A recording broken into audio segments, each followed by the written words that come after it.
Cool. All right. Um, Valdez part here with Reid Bennett. We're gonna do a quick talk, quick interview. Want to kind of get to know you a little bit better. Want to start. I like starting with where are you from? Where'd you grow up? I assume it was Chicago area, but kind of where how did that shape kind of your career? Sure. Well, you're going way back. Yeah. So I grew up in we called it a distant suburb of Chicago called Woodstock, Illinois. If you've ever seen the movie Groundhog's Day, that was Mhm. filmed in Woodstock. They changed all the signs to Puxatawney, Pennsylvania when I was in high school. I think it was like a 92 or 93 when they filmed that. Um, from Woodstock, it was a small town. I went to what I thought was a humongous town, which was Iowa City, Iowa, when I went to school, University of Iowa. And then after graduating there, moved into Chicago, which obviously is a little bit larger than both of those two communities. But never thought I'd be in real estate, never thought I'd be doing anything like what I've been doing for the past 22 years, for Yeah. sure. Yeah. How did you get into real estate? So, you know, my parents were both teachers. And I got into biology when I was at University of Iowa and just had no clue I wish I would have gone into business because I took a couple business classes towards the end of school and I really liked those. And so I started reading more books about it. And actually my roommate or one of my roommates from school ended up buying a home in Iowa City. And so all my friends that did their victory lap, their fifth year, uh, he lived in his house, paid down his mortgage. He ended up buying home after home after home in Iowa City and selling that portfolio and so he sent me a book that I'm sure you've heard a lot of people talk about, which was Rich Dad Poor Dad in 1999. And I read that book and I was like, holy cow, this is, I'm sitting here, I didn't know what I was going to be doing next. So I was running a personal training studio in the basement of a building down in the Loop in Chicago. And, I read that book and I was like, wow, I mean, I'm trading time for money.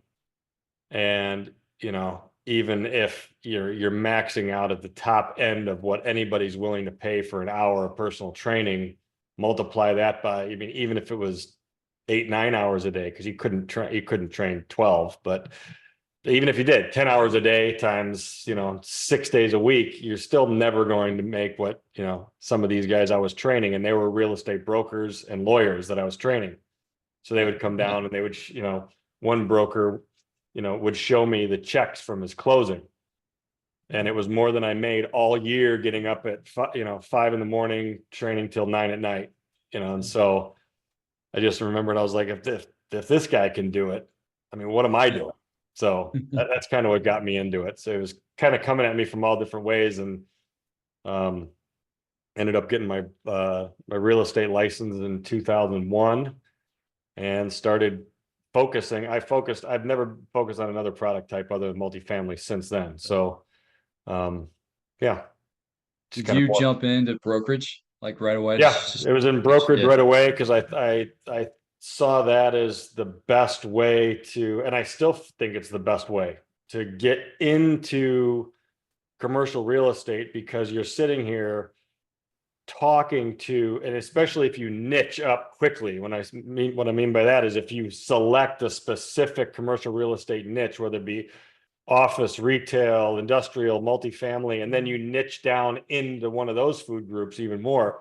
If Mhm. you do that, and we try to talk to, just my team here, we're each trying to talk to 40, 50 people a week. And then so you're hearing a multitude of different execution strategies within that niche. And Right. it's just the best. I mean, rather than trying to do it Right. yourself, and even getting a mentor, and just like you're hearing one person's view on how they analyze a deal. I hear hundreds of people's view on how they analyze a deal and which direction they're going. And So that's why I just think it's a fantastic entree into whatever aspect you want in the commercial real estate world. Yeah, that's great. Um, the the national council chair role that you have, what does that entail exactly? Sounds like a national. You're supporting the company in general nationally, or you're supporting brokers Yeah, so across so that niche. yeah, so at my company, we have over 225 offices around the country, anywhere from smaller offices in tertiary markets to major metro offices. And uh, our company sells every food group, office, industrial, retail, marinas, we do leasing, management, everything. So what they've done is they've created these councils to kind of like what I was telling, to niche down and really focus on a specific food group. And they name product council chairs. And what we do as the council chairs is, we're there to provide support for a lot of the advisors around the country that need us when they come in. I run a quarterly a national multifamily call where I bring on, as we were mentioning before we jumped on here, I bring on guest speakers. We talk about how to kind of best practices within the multifamily space. And then, anybody can join that's interested within our company can join that's interested in multifamily. And it's just a way to share information. And I've ended up, working in 9 states on different deals within the council. So it's something I took on about, I mean, wow, it's been about 10 years. I've been in the position Yeah. in 10 years. Yeah, you've been with Sperry Van Ness for a while now. Do you refer to it SVN or Sperry Yeah, Van yeah, like? it's SVN. It's switched Yeah. over when ownership changed about, I want to say, 9 years ago. Okay. Yeah, we joined. Uh, we bought the franchise in 2008. Another great market. You know, commercial real estate market. So we Yeah. bought into that company then, and then you know I didn't realize, because at the time I was a part of a kind of a dinosaur local brokerage house in Chicago, and then I realized I was losing listings to national firms just because they needed to check that box off. SVN Yeah. allowed me to do that, and then it's gained a lot of momentum over the last 10 years. And um, Yeah. this council, I've really enjoyed being a part of the council and really working with peers around the country. I mean, in essence, Yeah. I partner with them. I'm licensed in all 50 states because we Right. have Yeah. somebody licensed and sitting in every single state and almost every market. And so I can help a lot of the clients that I have that are not buying in the Midwest. They might be buying in the Carolinas or Texas or California or New York. I have somebody sitting in those markets that can help either give us information in that market or dig up deals that we can work on and collaborate with. So it's been a great experience. So you team up with in that case, you would team up with a local broker, or you guys would come to some agreement on this splitting the commission. That makes Yeah. sense. Yeah, they take care of all of the regulatory agreements for that particular area. They can share the information with me because every different geographic area has different nuances that somebody doesn't really know that's coming in from out of state or out of the area. And so Right. if you team up with the right person that understands these, they can really cut that learning curve down quickly for both Yeah. you and your clients when you're bringing them into a new market. Plus, Right. it just opens Right. up. And then when we team up with these, with my colleagues, they take care of everything on the ground. They're going to be helping us with all the third party reports, anything that is happening on site that they have to be over there in 15 minutes. They can do that. Um, Right. so it's a great collaboration for sure. Yeah. What would you say the SVN culture is, or what, like if you're selling the brand nationally, how would you sell the brand? I mean, I think it's the top brokerage firm that is proactive collaboration within the rest of the brokerage community. I mean, we open our Monday calls, which is called SVN Live, open to the entire brokerage community, where we present every one of our new listings nationally, and we show the 50% split we're offering to any outside broker that comes in. That's all up on the screen. I don't think that's the same with, I've never seen another company doing that. I mean, usually they keep it internal. Maybe they'll show the people in their office, maybe not. Mhm. You know, these types of, this type of market that we've currently found ourselves in brings a lot more collaboration to the market. A lot of other, companies come in and say, oh yeah, we could, we're collaborating, we're offering, a 50% fee to anybody that, because deals are so scarce and difficult to get done. So now collaboration comes out of the woodwork, but we're founded on that. And you can jump on anytime. And we have about 90,000 plus people, brokers and buyers, investors that get the Monday blasts and can see all of the Wow. properties. Oh, that's cool. Yeah. What are you seeing in terms of market dynamics, opportunities? Are you seeing more transactions or more deal flow or more opportunities? I know we've been seeing more BOVs from the analytics perspective, but I don't know about, like, I don't see as many I don't know how many transactions are actually taking place. Yeah, I mean, it seems like we're significantly busier than last year. We've already Yeah. closed more than we closed all of last year. Just Wow. jumping into, the first half of the year. Yeah. Um, there's still a little bit of a lag. I mean, on the multifamily side, there's still a lag of, there's still a price gap between what buyers are willing to or able to pay with the current debt markets and what sellers are willing to or interested in selling their property. And the problem that we're still seeing, in at least in the multifamily space, is um, the metrics are still very robust for owners of multifamily. They continue Yeah. to raise rents on the renewals. They're raising rents significantly on the turns. And so when, a buyer comes in and says, hey, look, my capital is only allowing me from a debt coverage ratio or a cash on cash return to offer you X on this property. And the seller's like, why would I take that when I'm 97% occupied, I'm raising rents $150 on my renewals per unit.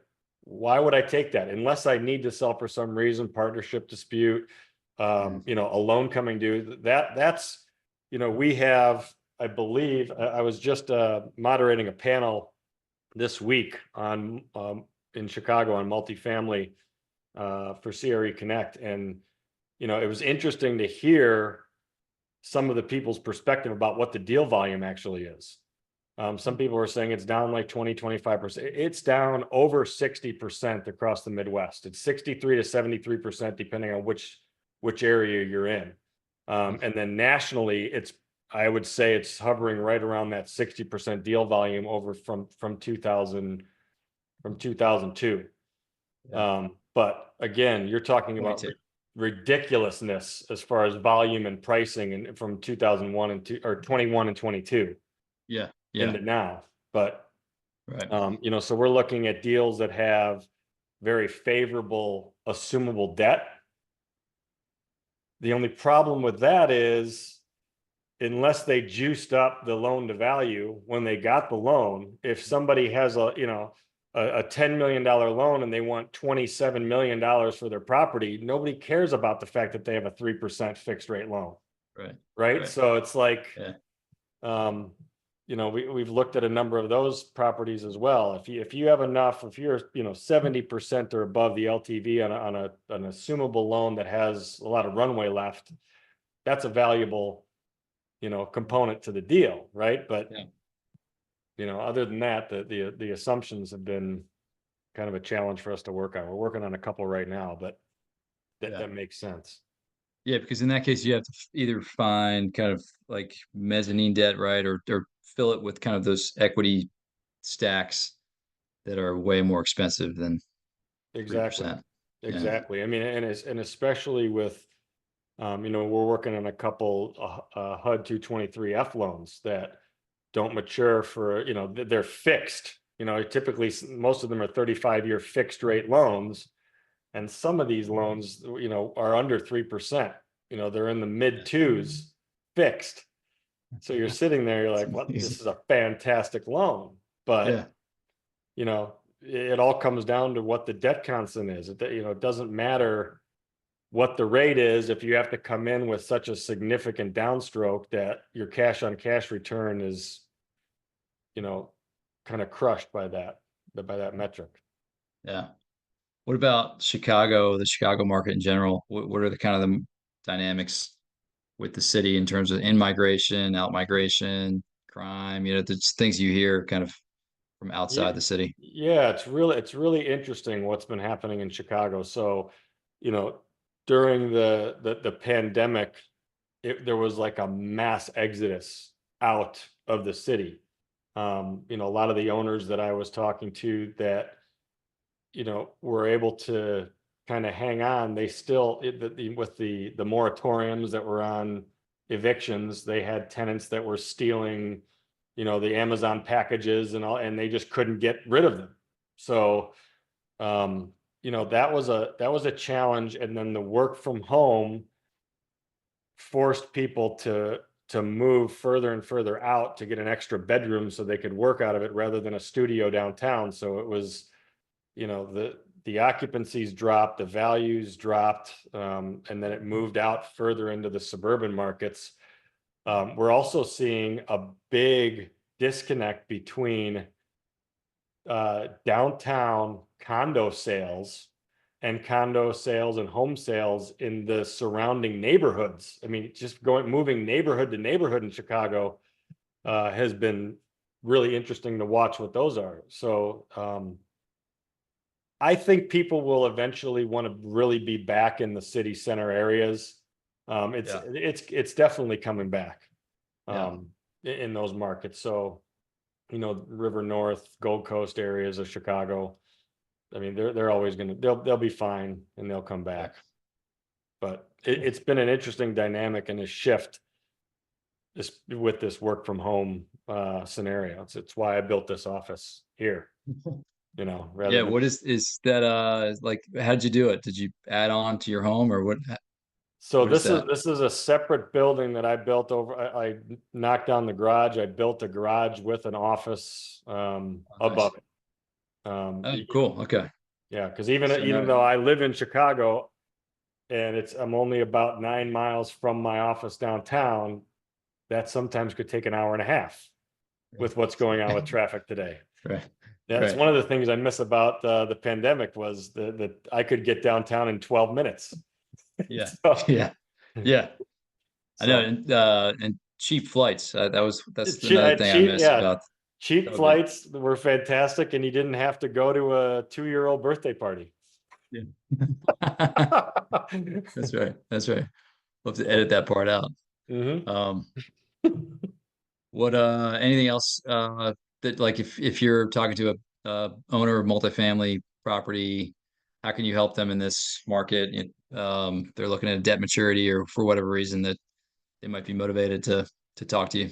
Yeah, I mean, so right now we've created a thing called the Midwest Multifamily Matrix, and what we're doing with that is, and we're utilizing it not only in the Midwest but in other parts of the country as well, because what you need to do now as a multifamily owner is make sure you're maximizing the NOI and the returns that your property is putting out, because if you have an impending loan coming due, the rates obviously are triple in some circumstances.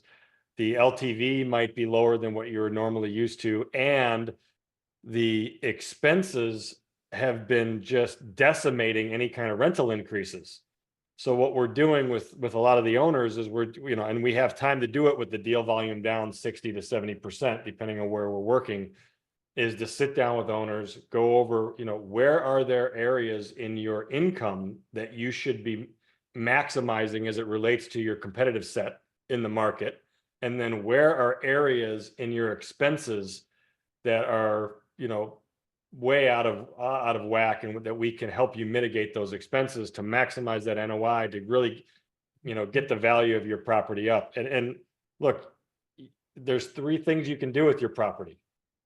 And the first thing is you can sell it. And if you're going to sell it, you better be maximizing that NOI. So a buyer that's going to be working with today's debt can hit some, the target number. You can refinance it, which is, again, you have to be maximizing that NOI in order to not have a cash in refi situation, which we're seeing a lot of our owners experiencing. And then three, hold and do nothing. But if you hold and do nothing, you still should be maximizing your NOI, because you're the ones, the owners are the ones that are taking on all the risk to own and Yeah. operate in these deals. And you should be putting as much profit in your pocket and your investor's pocket as you need. That makes sense. Well, cool. How can people get a hold of you? I see your the LinkedIn Yeah, ID I there. mean, yeah, LinkedIn is an easy way because it's the first thing that pops up when you Google anybody these days. Yeah. But my cell number, I can give you that as well. Yeah. It's 773-251-7342. Or you can just, look me up online. My email and everything is online. Cool. Sounds good. Well, thanks for your time. Awesome, Val. Appreciate it. Yeah. Okay. Close it out.